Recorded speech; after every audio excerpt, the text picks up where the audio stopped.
Welcome to The Other Side of Wall Street with your host, Ron Harrison. Good morning, everyone. Welcome to The Other Side of Wall Street. My name is Ron Harrison. I'll be your host again today. And if you've been tuning in past episodes, you'll know that each week it's our goal to, in some way, train and educate you in many of the methods used by professional traders to profit from these markets. A lot of that is centered around options, and more specifically, option selling. And last week's episode, we started to dive into more detail on option selling. And we even had an example. We took a 10-year period between 2000 and 2010, where I happen to know that stock prices for those 10 years barely moved. Wherever the stocks were price-wise in 2000, that's about where they were in 2010. So if you did the buy and hold strategy, you would have had 10 years and pretty much made nothing. So then we took an example of Microsoft and we used real numbers, and we looked at holding that same stock from 2000 to 2010. And in the end, 10 years later, you would have lost a few dollars, not much, but you would still be down a little bit, teeny bit. Then we looked at it, the same trade, and the same way, selling covered calls, monthly covered calls on that stock each month for that 10-year period. And we found that at the end of those 10 years, you pretty much would have had the stock for free. You would have earned enough from the selling of the covered calls to actually pay for the price of the stock that you put out in 2000. So what I want to do this week is continue on that theme. And first off, I want to compare 4 different methods of dealing with a stock. Those will be number 1, buy and hold. Method 2 would be selling covered calls. Method 3 would be selling naked puts. And method 4 would be covered calls, but this time we're going to actually add in the leaps. So let's get started. So we all know that since the beginning of the stock market, the accepted method of profiting from stock movement was to buy the stock and hold it, hoping for the price to increase, thus generating profits for the stock owner. But for most people, this is still the way they believe to profit from the stock market. And what we'll do here is compare 4 different ways to invest and profit from the same stock and compare the pros and cons of each of those methods. Now, I also want to point out that since I don't want anyone going out and trying these trades without having enough knowledge to do it, I'm just going to make up prices here. So the prices that we're going to be referring to today are fictitious. They are not where the stock's trading. So I don't want this to be any kind of precise example that you can actually go out and use the trade. This is purely for illustration purposes. So for this exercise, first one's going to be buy and hold. So we're going to be using Intel stock, symbol INTC, and we're going to assume that today the stock was trading at $20.85 per share. And we're also going to assume that for these examples that you really like Intel and you believe the company will do well and the stock price will increase with time, which is basically the premise of the buy and hold strategy. So method 1 is to outright purchase the stock, and at this case at $20.85 per share. Let's also assume that you'll buy 1,000 shares for a total cost outlay by you of $20,850. Let's also assume we're not going to be using margin, so these will all be complete full price purchases. So now let's look at what we've done so far in this first method. So the cash expenditure for you would be $20,850. The risk of this deal is that the stock price would fall. And since the stock price at the time you purchased it was our fictitious $20.85, then your risk in this trade would be the total price of the stock. So how would you profit? You'd profit if the stock increases. You'll receive $1,000 for every dollar the stock increases in price. Now, if we look at the 52-week trading range, we'll see that the stock has been in a range between $15 and $24. Again, fictitious, but you can look at the trading range on any stock and calculate the same thing, but this is not real numbers. So again, we're going to look at the chart and see that the trading range for the past year has been between $15 and $24. So we can assume that those areas are strong areas of support and resistance. So we have a $9 range to work within. So since we purchased this stock at nearly $21, we can also assume that we might only see an additional $3 in price increase before it runs into resistance again and probably heads south. So now let's look at the stats of this trade. Again, the capital required was $20,850. The capital that we spent was $20,850. Our total risk is that same $20,850.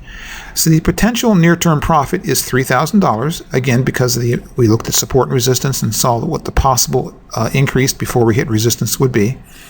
So the possible return would be 14%. Now the requirements for this profit is the stock has to increase by $3 over our purchase price, and the trade duration, it's unlimited and unknown. We have no idea if and when it will increase by $3, how long it will take. Maybe it goes south first before it goes up, so we have to wait and see. There's no guarantee there. So now let's look at method number 2, selling covered calls. So this method is an extension of method 1. So we still purchase the stock at $20.85 per share, but we then turn around and sell a $22 call, giving someone the right to purchase a stock from us at $22 until expiration of that option, which actually in this case we're going to use monthlies, and that would be 30 days out. So for this, we receive into our account $340 cash. So let's look at the stats of this trade. So the capital required, once again, was $20,850. Capital that we spent, again, was $20,850. And our total risk is still $20,850. But now we have locked-in profits of $340 because we sold the covered call. Our return so far is 1.6%. And the requirements for profit at this point is nothing.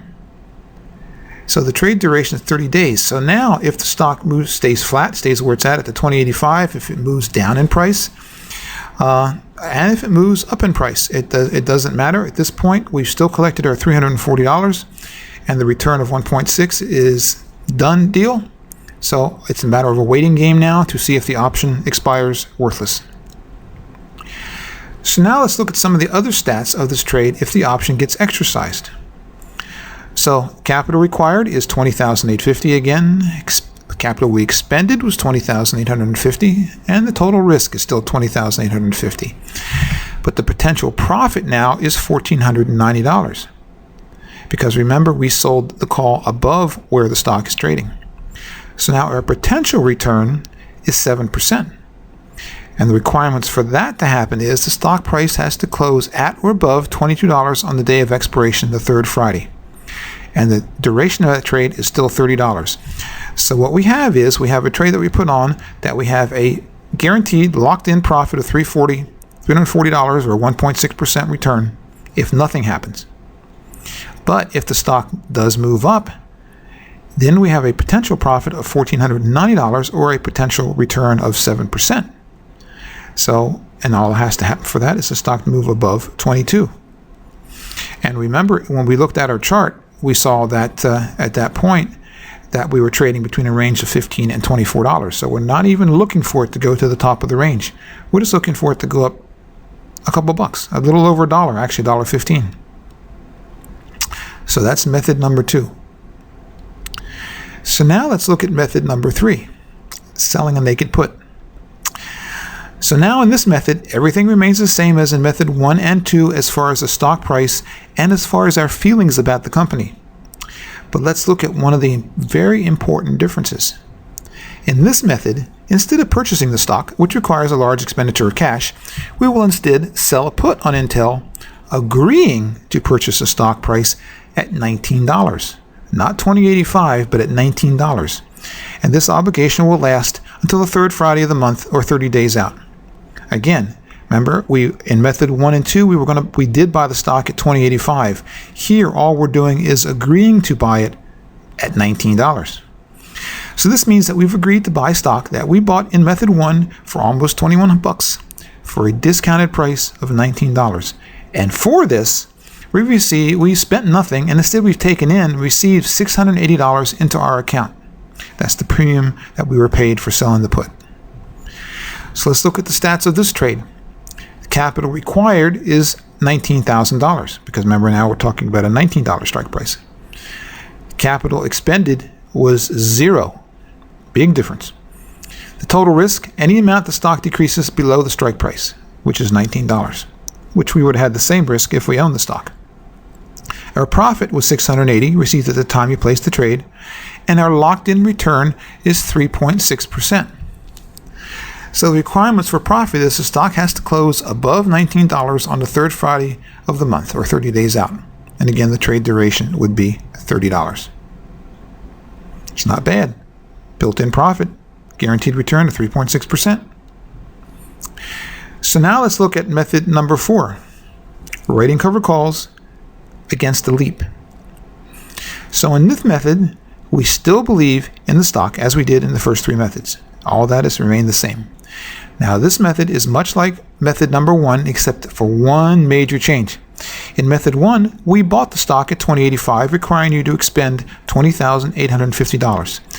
Now instead, in this case, we were purchased a January call with a strike price of $15.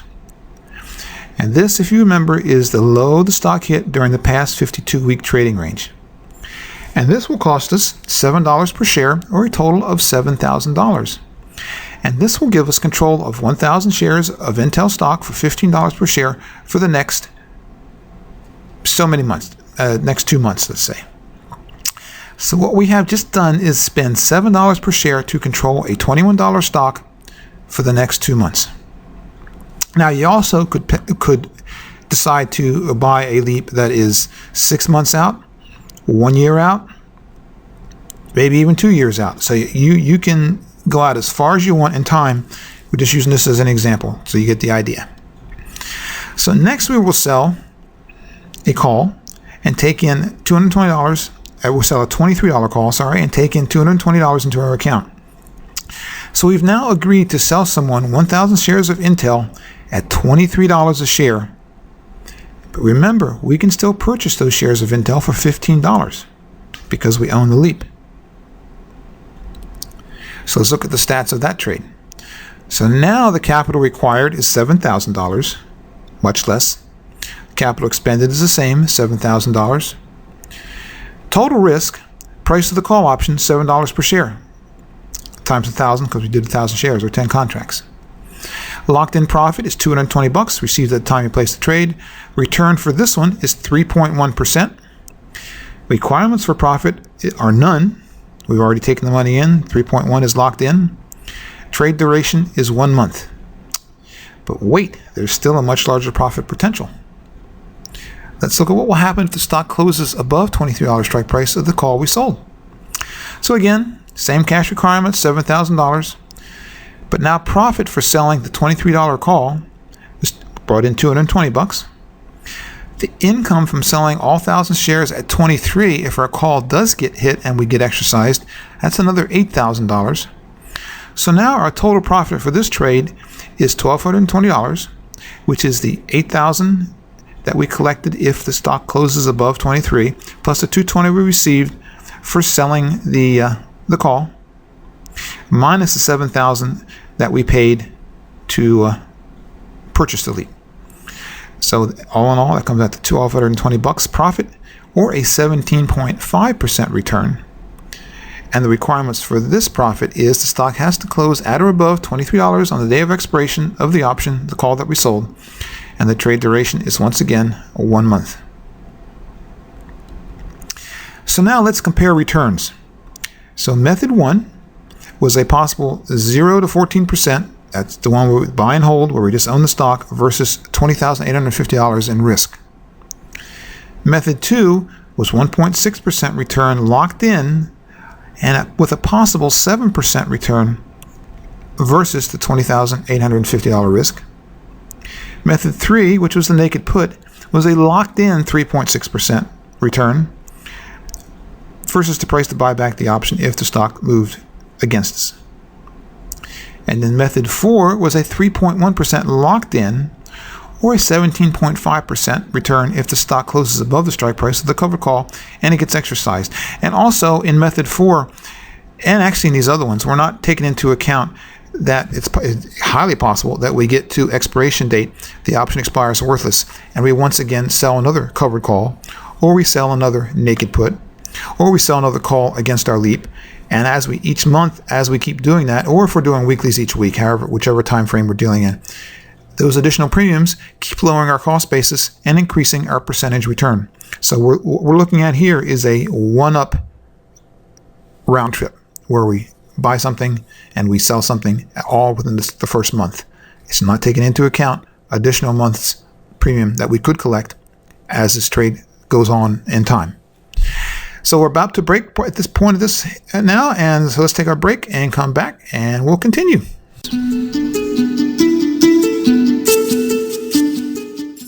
Here's another look into the world of trading. Hey traders, want to jumpstart your trading? Well, I would assume that since you're listening to this podcast that your answer would be yes. And as they said in The Godfather, what if we made you an offer you can't refuse? And that's exactly what we're going to do. How would you like it if we gave you all the trades we make in our own accounts in real time so you could trade right along with us and profit as we do? And what if we met once a week for an hour to discuss our current trades, any other trades you may have open, plus discuss any problems you may be having in general with your trading? And that's 1 full hour of group coaching each week. Also, what if we threw in an additional 1/2 hour of private one-on-one coaching each month to privately work on issues you may be having with your trading? It could be things you didn't feel like sharing in the group sessions. Also, what if we threw in a weekly end-of-week market review analyzing the past week's market and what to look forward to for the upcoming trading week? That would be delivered to your inbox every Friday after market close. And what if we threw in a free copy of our latest book, Reprogramming the Trader's Mindset, to help you get your trading emotions of fear and greed back in control? And what if we also sent you our monthly newsletter packed with trading tips and upcoming market events? That would be very useful, I'm sure.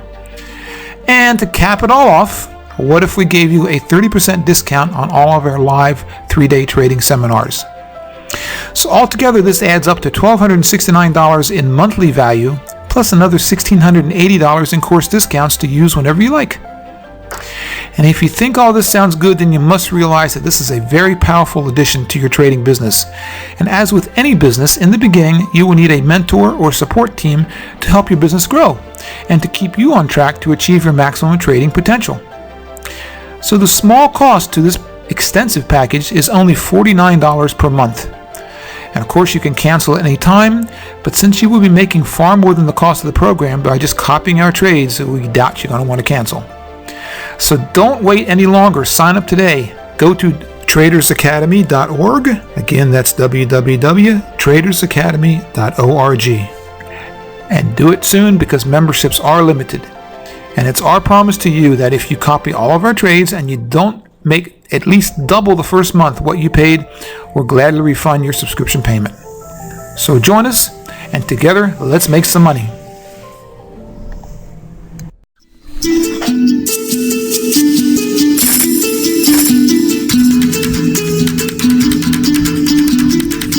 Okay, we're back, and we just went through 4 examples of different ways of profiting via selling options. And now that we've touched on these 4 methods that we use to profit with stocks, we're now going to, through the rest of today and through further episodes, cover each of the 3 methods we use in our own accounts in greater detail. So we will, of course, leave out the buy and hold since, as you know, we do not advocate this method.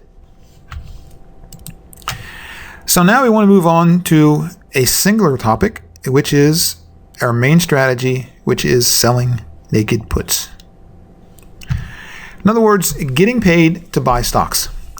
So how many times have you found yourself waiting for a stock to drop a few bucks before you felt comfortable placing your buy order? Or maybe you might hear on, CNBC or somewhere, if XYZ stock gets to this price, that's where I'm buying.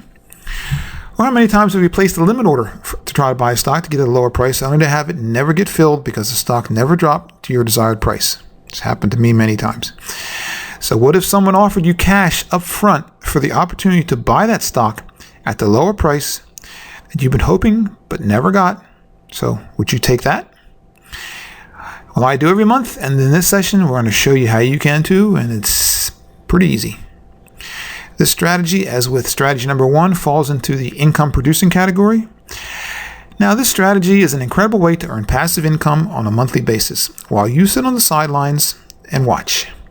It's a tactic that not many individual investors or traders take advantage of or even know exist, yet it is used daily by professional back office traders whose job it is to produce steady profits for their firms. Put options and a particular angle to using them are the topic here. So let's keep exploring this a little further. If you're purchasing a put option, you're thinking or hoping that the stock will go down. But what if, however, you don't think the stock's going to go down? In fact, you think the stock is a winner, as we have been with the buy and hold strategies and everything else that we've talked about so far. Is buying the stock or buying a call option on the stock the only way to take advantage of the increasing stock value? Nope, it is not. Selling puts is another strategy which accomplishes two major objectives. It generates new income on either a weekly or monthly basis, and if you have to buy the stock, it lets you buy it at a discount, wholesale. So before we go any further, I do want to put in a disclaimer. Now, for the following example, we're going to use examples where we'll be selling puts that are in the money. We've talked about this in prior episodes. And we're doing this for the sole purpose of giving you examples of both intrinsic and extrinsic value in the options. Remember, we talked about that, I think it was 2 or 3 episodes ago. And I just want to increase the foundation of those two pieces of pricing information, the intrinsic and the extrinsic value portions. Normally, we'd always sell our naked puts as far out of the money as possible, but for these examples, I want to show you both components of the pricing, intrinsic and extrinsic, so that's why we're doing it here. All right, let's get going. So let's say a stock is trading at $13.50. Doesn't matter what stock, $13.50. You really like the company. You think the stock could easily go to 18 or 20. You think this because the stock is rolling between $13 and $20 and has done so frequently. And you know this from looking at the chart, just as we did in the prior example. You're looking at the chart and you're looking to find support and resistance levels. In this case, support was at 13, resistance was at 20, stock's trading at 13.50. So you think it could have, and actually it's pretty much near the bottom of the range, which means technically it has a high degree of probability of turning and heading north again and working its way up towards resistance. You've heard good news from the company. In other words, new products, expansion, great earnings, whatever the case may be. You could buy the stock or buy the $12.50, $15, even $17.50 call option. If the stock rises as expected, the value of your investment increases. So both of these choices require an expenditure of money, though. And if you buy the stock on margin, you only have to put up a percentage of the money, in most cases 50%. And we bring this up here because margin requirements will be necessary when selling puts. But let's not buy the stock, or let's not buy the call options. Let's not buy anything.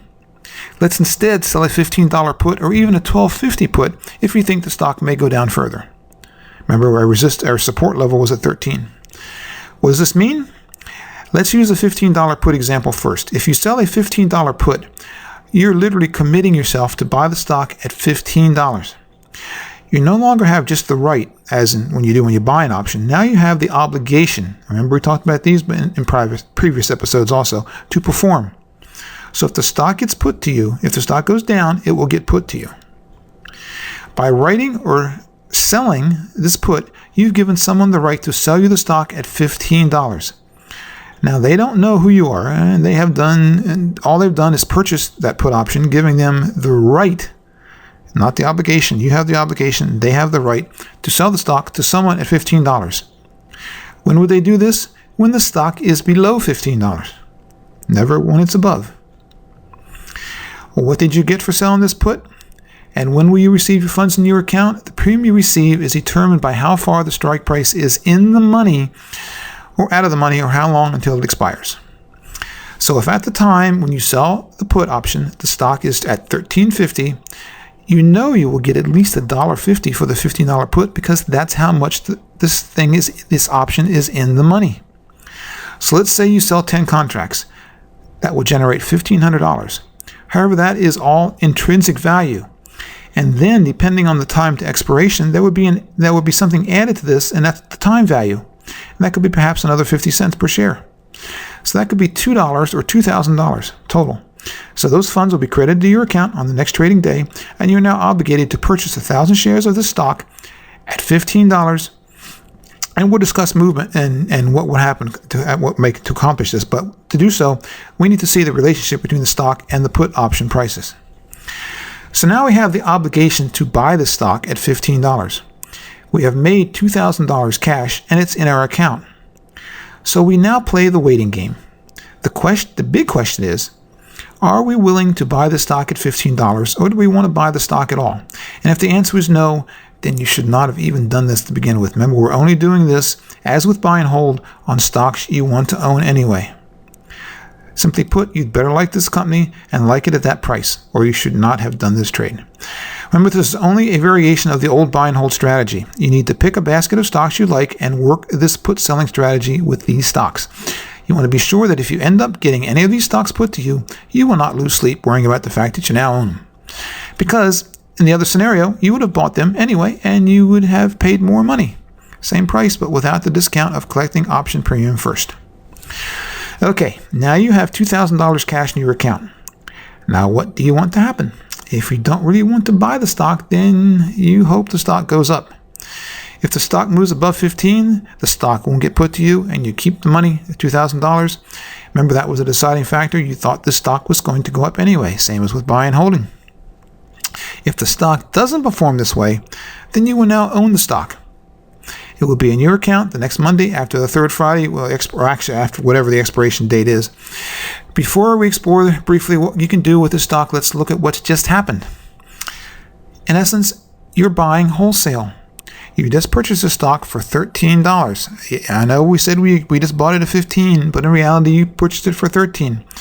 But you see, your cost basis is adjusted by the premiums you just received for selling the put. If you ever wanted to buy the stock wholesale, you just done it. You've taken in $2 for selling the put, and now your $15 purchase price is adjusted by this amount, and you have a $13 cost basis. So just think, this stock could be selling right now at $14.50. You could just take the stock and sell it and have immediate profit of $1,500. You also could hold the stock for a while. Remember, you thought this stock was going to go up anyway. This is if this story is still true, now we're back into the buy and hold scenario. You got the stock, you wanted it, now you got it. Or, even better, you could now sell a covered call on this stock. You could now sell a call option at, say, $15 or $16 strike price, or wait for the stock to strengthen and sell it at $17. Either way, even at $18. If it moves up enough, and keep increasing your profit margin. So basically, what you've done here is you've agreed to buy it at $15. You got paid $2 to do it.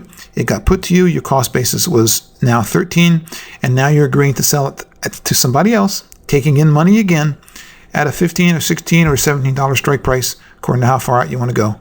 So now you got paid to buy the stock that you wanted to buy anyway, and you're getting paid to sell the stock that you want to sell for the profit factor of it. The one thing you want to be careful of, you do not want to become a premium hunter. So once you understand the strategy of selling naked puts, you will be tempted to look for stock options that pay higher premiums. This is nothing but a strategy for gamblers and speculators. Stocks that pay high premiums are, as we have discussed in earlier sessions, stocks that have a high IV, implied volatility. And in almost every case, there's something that's causing these stocks to have such a high volatility level. And in all cases, you want to identify what that reason is, and only then decide if you want to commit yourself to the obligation of buying that stock at some point down the road. But a lot of times, higher IV might signal something's not so well, something's not going on good in that company. There's danger somewhere possibly. So a few things to remember. In order to sell naked puts in your brokerage account, you will need to have margin approval and be approved by the brokerage firm to do options for selling naked puts. Most firms will not allow novice traders to sell naked put options since it's perceived to be a risky strategy. And this is due to the fact that the risk is unlimited to the point to where the stock can fall to zero after being assigned to you. The same risk, exact same risk you have buying stocks. So I never understood why they thought this was riskier. They will let you buy stock and buy and hold strategy, buy stocks day after day until you run out of money. But if you sell a put to buy the stock, they consider it risky. I never understood that. There is, however, no difference between the put selling strategy and outright buying the shares of the stock. So your risk when you outright buy the stock is that the stock can fall to zero. But your brokerage house don't seem to put any restrictions on anyone wanting to buy stock, so who knows. Again, they want you to keep you, the small investor, in a mode of spending money and feeding the stock market machine. And they're sitting in the back offices of the firms, taking the other side of these deals and collecting vast sums of money that moves through the stock market each day. And it's the same thing with covered calls, which is our strategy number 1. The risk is unlimited to the downside to the point of the stock falling to zero, yet the brokerage houses consider covered call rating one of the most conservative strategies out there. So ask yourself, why would selling naked puts be considered riskier than selling call options? If anything, since by collecting the premium up front resulting in lower cost basis, and the fact that you are buying the stock at a discount to the current market price, it seems to me that it's less risk involved than outright buying the stock, but that's just me, I guess. So one thing to remember, if you're assigned on your put, you will need to have enough funds in your account to cover the cost of buying 100 shares of the stock for however number of contracts you sold. But don't worry, your brokerage house will make sure that before they let you place that trade to sell those puts, that you do in fact have enough funds to cover your put option in the event you are assigned. And one final word is that in the case of selling puts, make sure you don't sell too many options above your normal comfort level. So if you normally buy stock in 1,000 share lots, then don't sell more than 10 option contracts on any one stock. Remember, if you get assigned the stock, you will receive that many shares into your account, and you have to pay for them at that time. But what you have to always fight is your emotions of greed about selling too many put options just to receive greater premiums. So just be aware of these risks. Don't let greed show up and make you take bigger trades than you normally would have.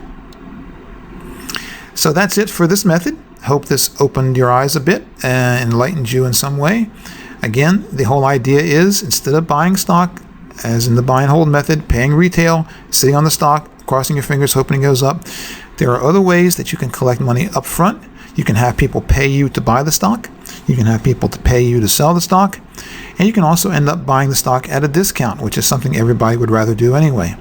So these are all very useful and very income-producing strategies. So again, if a lot of this stuff may seem a little complicated, go back and listen to this episode again. Listen to it 2 or 3 times if you have to, until it starts sinking in. Then go to your trading platform and poke around on your option tables and just pretend, paper trade, and try to figure this out. It's very worth your while to know how to do this. Looks like that's about it for today. Thank you for joining us. If you'd like to know more about what we offer, please go to tradersacademy.org. Again, that's tradersacademy.org. Otherwise, we'll see you next week. Thank you, and goodbye.